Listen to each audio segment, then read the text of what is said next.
Hello everyone. Today we are going to talk about linked stack, part of data structures using C++ course. A linked stack is a type of stack data structure that is implemented using linked list. In a linked stack, instead of storing the elements in an array, as in a traditional stack, the elements are stored in nodes that are linked together. Each node in the linked stack stores a single element and a reference to the next node in the stack. The top of the stack is defined as the node with the most recent element that was added. The linked stack can grow and shrink dynamically as elements are added and removed from the stack.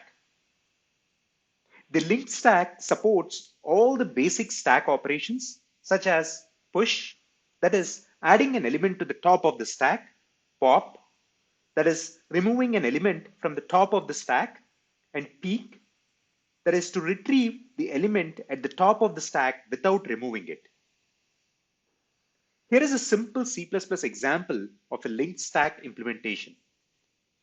In this example, a node structure is defined which contains an int data and a pointer next to the next node.